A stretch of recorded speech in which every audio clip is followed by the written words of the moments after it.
Hello friends, అందరికీ కూడా praise the lord. నా పేరు సంగి శాంసన్.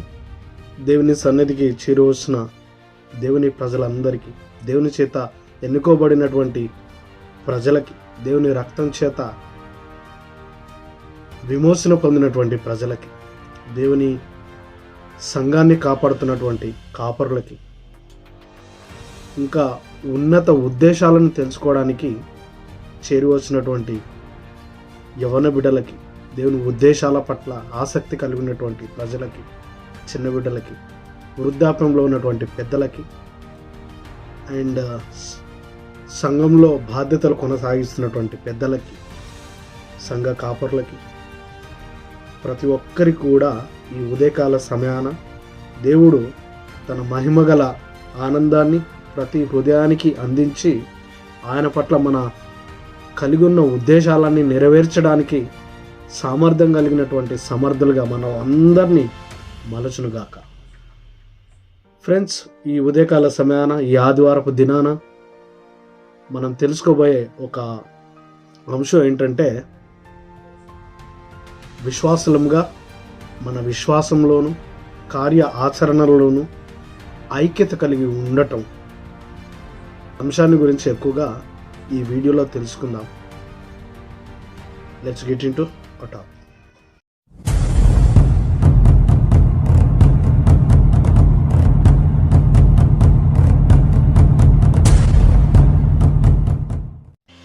ఫ్రెండ్స్, బైబిల్ గ్రంథంలో ఐక్యత గురించి మనం తెలుసుకునే ప్రయత్నం చేస్తే, ఈరోజు ఐక్యత ఉన్నటువంటి ఆటంకాలు ఏంటో మనం తెలుసుకోవాలి.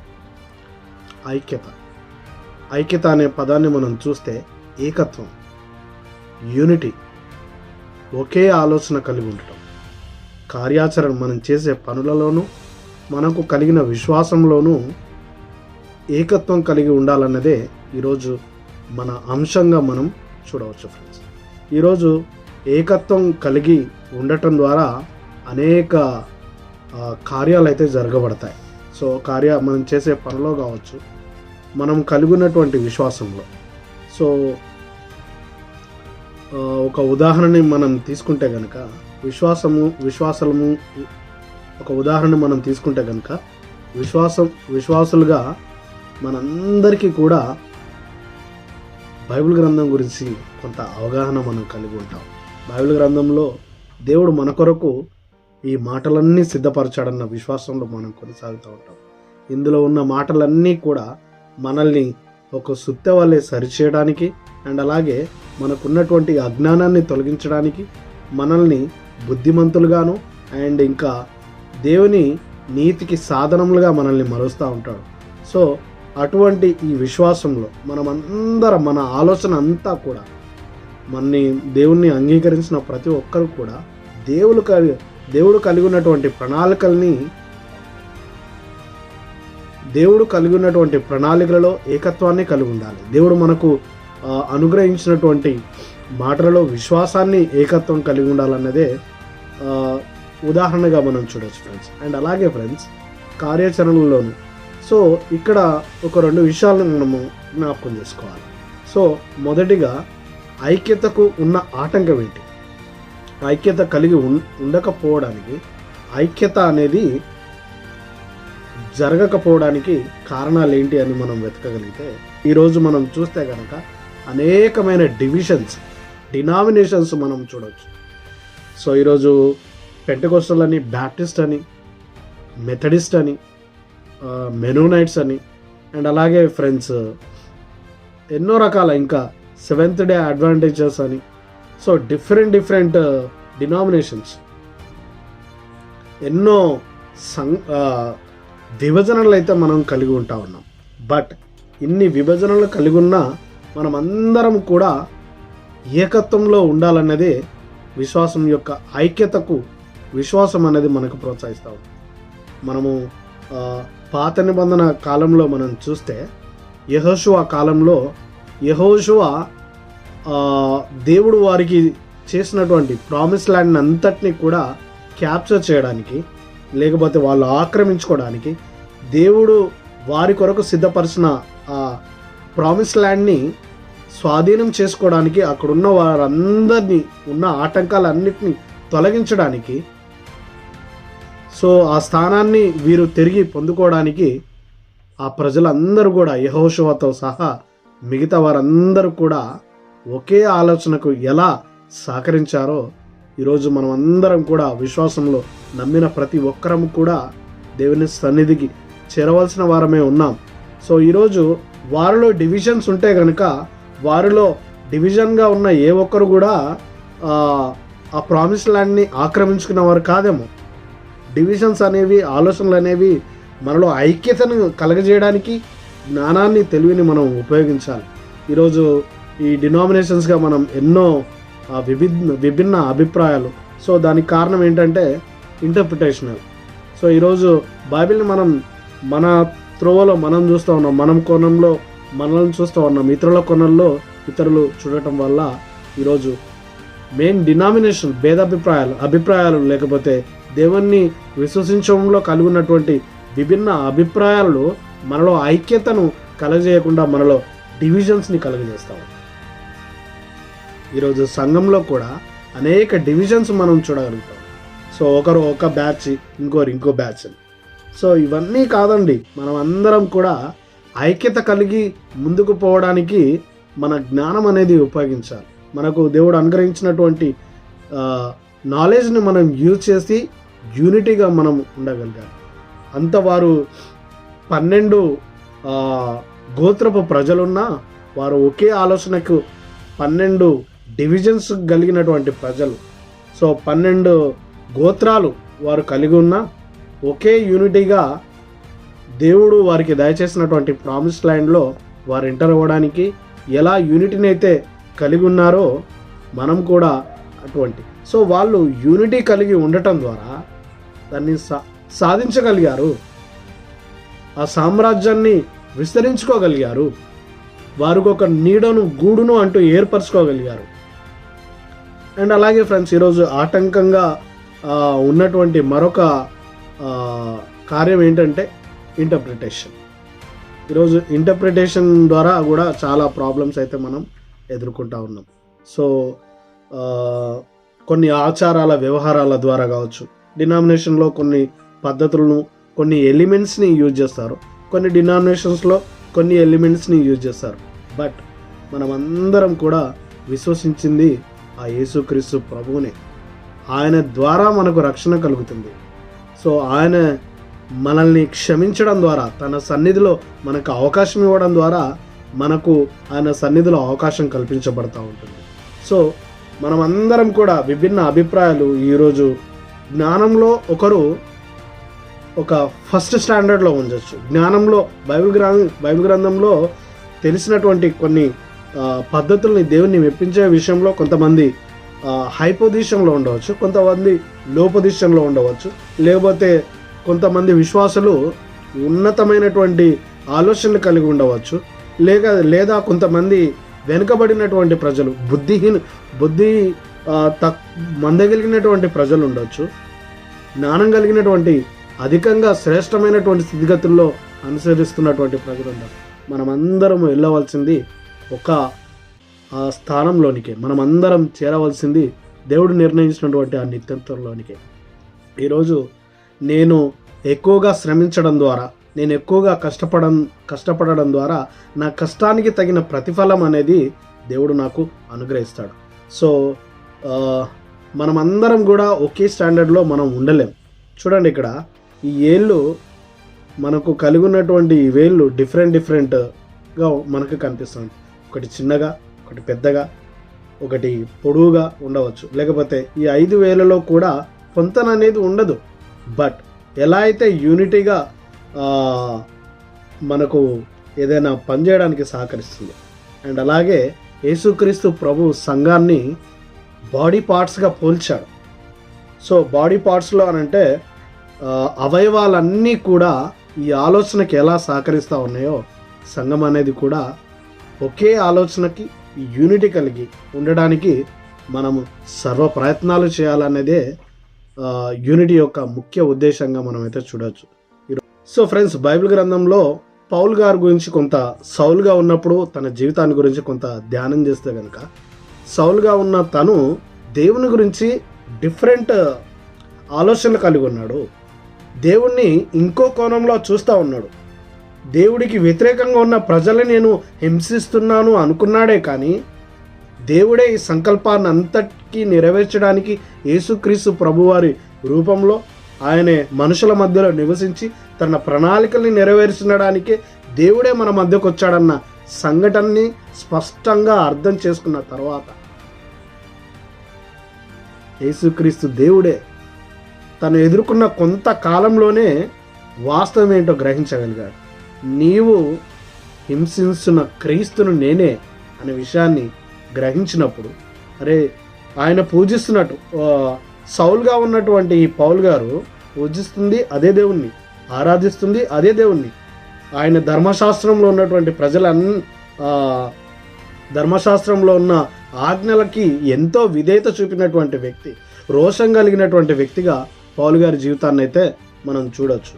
ఒక దినము దేవుడికి వ్యతిరేకంగా వస్తున్న ఈ ప్రజలేంటి, ఎటువంటి ఆలోచనలకు ఏమాత్రం కూడా తావి ఇవ్వకూడదని క్రిస్టియానిటీని మొత్తాన్ని, క్రైస్తవ్యాన్ని నిర్మూలన చేయాలి, వారికి ఉన్న ఆలోచనని, వారికి ఉన్న సంకల్పాలన్నింటినీ కూడా తుడిచిపడేయాలన్న ఆలోచనలతో సర్వ ప్రయత్నాలు చేస్తూ ఉంటాడు.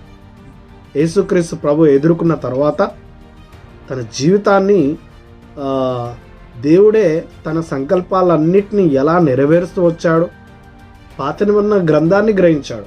పాత నిబంధనలో చేయబడినటువంటి ప్రవచనాలన్నింటినీ చూడగలిగాడు, వాస్తవం ఏంటో గ్రహించాడు. అప్పుడు తాను తెలుసుకోగలిగాడు. ఇక్కడ ఒక విషయాన్ని మనం చూడాలి. ఈ యేసుక్రీస్తు ప్రభు దేవుడన్న గ్రహించిన తర్వాత మిగతా ప్రజలందరూ కూడా, దేవుని అనుసరిస్తున్నటువంటి ప్రజలు ఇతడికి భయపడ్డాడు. ఈ పౌలు గారి జీవితాన్ని చూసినటువంటి ఈ ప్రజలందరూ కూడా విశ్వాసాలుగా తనను యాక్సెప్ట్ చేసే మనస్తత్వం లేదు. పౌలు గారు దుర్మార్గంగా వారు చూడగలిగారు. ఆయనను ఏమాత్రం కూడా ఎలో చేయడానికి, క్రిస్టియానిటీలో ఉన్నటువంటి సిద్ధాంతాలకు నిలబడడానికి వీరు స్థానం కల్పించలేదు. అననీయాని ఆయన యేసుక్రీస్తు ప్రభు దర్శించినప్పుడు ఆయన ఒకవేళ మన ఈ విశ్వాసంలోనికి వస్తే ఏమాత్రం కూడా మనల్ని క్షమించడు, నిర్మూలన చేస్తాడు, ఆయన కపట విషయంతో అతను వస్తూ ఉన్నాడేమో దేవా అని దేవుడికే సలహా ఇస్తూ ఉంటాడు. నేను నా పని నిమిత్తము ఇతని జీవితాన్ని ఎంత గొప్పగా వాడుకుంటానో ముందు మీకు తెలుస్తుందని అననీయకు సలహా ఇస్తాడు. ఇక్కడున్న దాని తర్వాత యెరూషలేములో లేకపోతే ఆ ప్రాంతంలో ఇతడు సాక్ష్యం చెబుతూ ఉంటే ఈ పౌలు గారిని చంపడానికి యూదా ప్రజలందరూ కూడా వస్తారు. యూదా ప్రజలు అందరూ వచ్చినప్పుడు ఇంకా మిగతా విశ్వాసులు అందరూ కూడా ఇతన్ని కాపాడడానికి ప్రయత్నం చేస్తారు. అలా వారు కాపాడారు. ఒక బుట్టలో దించి తన ప్రాణాన్ని నీవు కాపాడుకొని ఈ ప్రాంతం వదిలి వెళ్ళి పలానా చోట మన పెద్దలు ఉన్నారు, వారు నువ్వు కలుసుకొని ముందుకు వెళ్ళు, నీలాంటి వారు ఉండాలి, నీలా వాక్య జ్ఞానం తెలిసిన నీవు ప్రజలకు సాక్ష్యం ఇచ్చే వ్యక్తిగా ఉండాలని. వాస్తవానికి ఆ ప్రజలకు కూడా ఇతన్ని కాపాడడం ఇష్టం లేదు, దేవుని విశ్వసించినటువంటి ప్రజలకి. బట్ విశ్వాసులుగా వారు నేర్చుకున్న విశ్వాసాన్ని బట్టి ఐక్యత కార్యాచరణకు సహకరించారు. వారు నమ్మిన విశ్వాసము క్రియల పూర్వకంగా చూపించడానికి ప్రయత్నం చేస్తారు. ఒక మనిషిగా, దేవుణ్ణి ఎరగని ప్రజలుగా ఈ దుర్మార్గుని శిక్షకే అర్హుడు అన్న ఆలోచనతో వారు ఉన్న ఒక విశ్వాసులుగా, దేవుని విశ్వసించినటువంటి ప్రజలుగా ఈ పౌలు గారిని ప్రోత్సహించాలన్న ఆలోచనతో అతన్ని ప్రోత్సహించాలి.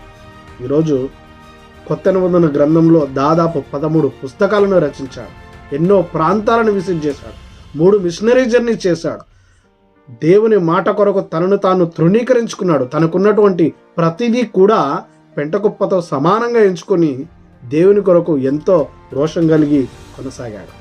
పౌలు గురించి తన గురించి తాను చెప్పుకున్న సాక్ష్యం ఏంటంటే, నాకు నిర్ణయించినటువంటి ఈ పరుగు పందాన్ని నేను తుదముట్టించాను అనే విషయాన్ని వివరించే ప్రయత్నం చేస్తాను.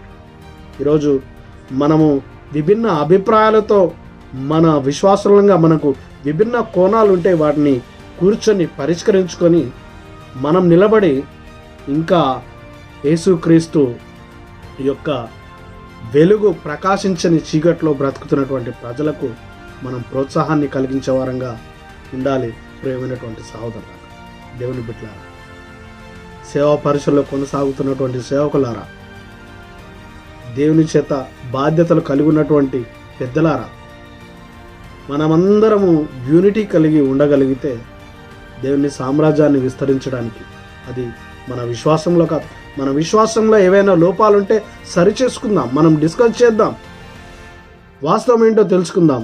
మనమందరం కూడా మనల్ని మనం ఎక్విప్ చేసుకుంటూ, మనల్ని మనం డెవలప్ చేసుకుంటూ విశ్వాసంలోను దేవుని పరిచర్లో కూడా ముందుకు వెళ్ళే ప్రయత్నం అయితే చేద్దాం. ఇటువంటి ఆలోచనని దేవుడు అనుక్షణం దీవిస్తాడు. ఇటువంటి ఆలోచనల్ని దేవుడు ప్రతిక్షణం ఆదరిస్తాడు. మన విశ్వాసంలోను కార్యాచరణలోను ఒక యూనిటీగా కొనసాగడానికి దేవుడు కావలసినటువంటి సామర్థ్యాన్ని దేవుడు మనకు అనుగ్రహిస్తాడు. దేవుని బిడ్డలారా, ఈ ఉదయకాల సమయాన మనకు కావలసినటువంటి సామర్థ్యాన్ని, యూనిటీని, కావలసినటువంటి జ్ఞానాన్ని దేవుడు మనకు అనుగ్రహించుగాక. చిన్న ప్రార్థన చేసుకుందామండి. మహాపరిశుద్ధుడు అయినటువంటి దేవ, మీకు స్తోత్రాలు. ఈ ఉదయకాల సమయాన నిన్ను ఎరిగినటువంటి ప్రజలందరి నిమిత్తము ప్రార్థన చేస్తా ఉన్నా. వారిలో ఉన్నటువంటి నేను ఆటంకాలని, నేను ఆలోచనని నేను ప్రభా మాలో నుంచి దూరపరిచి మమ్మల్ని ఐక్యపరచండి. ఐక్యత కలిగినటువంటి జ్ఞానాన్ని మాకు అనుగ్రహించండి ప్రభా. నిన్ను అనుసరించే ప్రజలంగా, నీ సమూహంగా, నీ రిప్రజెంటేటివ్గా ప్రభా, నీ అంబాసిడర్స్గా మమ్మల్ని నేను ప్రభా మేము కనపరుచుకోవడానికి కావలసినటువంటి సామర్థ్యాన్ని, శక్తిని మీరు అనుగ్రహించండి. నీ సేవా పరిచయలో కొనసాగుతున్నటువంటి ప్రజలను ప్రభా, నేను నీ విశ్వాసంలోకి నడిపించబడినటువంటి ప్రజలందరూ కూడా నాయన ప్రభా ఐక్యత కలిగి, ఏకత్వం కలిగి, ఒకే ఆలోచన కలిగి, ఒకే హృదయం కలిగి, ఒకే మనస్సాక్షి కలిగినటువంటి ప్రజలంగా ఉండడానికి కావలసిన ప్రతి ఆశీర్వాదాన్ని మీరు అనుగ్రహించండి. మమ్మల్ని మీరు నడిపించండి నాయన ప్రభా, బలపరచండి నాయన. వాస్తవాన్ని గ్రహించిన వారమే నాయన, నిన్ను నీ వెలుగు చూడని ప్రజలకి, చీకట్లో బ్రతుకుతున్నటువంటి ప్రజలకి నాయన ప్రభా, నీ ప్రేమ అనురాగాలు నాయన ప్రభా, నీ మోటివేషన్, నీ కృప నాయన తెలియని ప్రజలకి నాయన మేము వివరించే వారంగా ఉండేలా మాకు కావలసినటువంటి శక్తిని, సామర్థ్యాన్ని మాకు అనుగ్రహించండి నాయన ప్రభా. ఈ దినపు దీవెనలతో మీరు మాకు నాయన ప్రభా, మేము మా మార్గాలలో వెళ్తుండగా, మేము మా పనులలో వెళ్తుండగా, మా ప్రయాణాలలో వెళ్తుండగా ప్రభా నీ కృప మాకు తోడుగా ఉంచండి. మమ్మల్ని, మా చిన్న బిడ్డల్ని, మా యవన బిడ్డల్ని నాయన ప్రభా, అలాగే తండ్రి వృద్ధాప్యంలో ఉన్నటువంటి నాయన పెద్దవారిని, పరిచర్లో ఉన్నటువంటి సేవకులను, ప్రతి ఒక్కరికి కావాల్సినటువంటి ఆదరణ మీరు అనుగ్రహించి నీ ప్రేమలో, నీ కృపలో మమ్మల్ని అందరినీ భద్రపరచమని, నీ కాపుదనలో మమ్మల్ని అందరినీ నిలబెట్టమని మా ప్రభువైన యేసుక్రీస్తు ద్వారా అడిగి వేడుకుంటున్నాం తండ్రి. ఆమేన్. ఆశీర్వాదం. మన తండ్రి అయిన దేవుని ప్రేమయు, మన ప్రభువైన యేసుక్రీస్తు వారి యొక్క కృపయు, పరిశుద్ధ ఆత్మదేవుని యొక్క అన్యోన్య సహవాసం, ఆదరణ, ఆధిపత్యం తన ప్రజలైన ప్రతి ఒక్కరికి విశ్వాసంలో ఐక్యత కలిగి కొనసాగడానికి, కార్యాచరణలో ఏకత్వం కలిగి, ఏక హృదయం కలిగి, ఏక మనస్సాక్షి కలిగి కొనసాగడానికి ఇష్టపడే ప్రతి ఒక్కరికి మీ యొక్క కృప, ఆదరణ అత్యధికంగా అనుగ్రహింపబడును కాక. ఆమేన్. ఫ్రెండ్స్, అందరికీ ప్రైజ్ ది లార్డ్. కూడా మరొకసారి బ్లెస్సెస్ అండి. ఈ దినము మీకు, మీ జీవితాలకు ఎంతో ఆశీర్వాదాన్ని, మీరు మీ జీవితాల పట్ల దేవుడు కలిగి ఉన్నటువంటి ప్రణాళికల్ని మీరు ఎరిగి ఆయనను మహిమపరచుదురుగా దేవుడు మీకు సహాయం చేయండి. ఫ్రెండ్స్, ఒక కొత్త వీడియోతో మళ్ళీ కలుసుకుందాం. అంతవరకు బాయ్ ఫ్రెండ్స్. Thank you.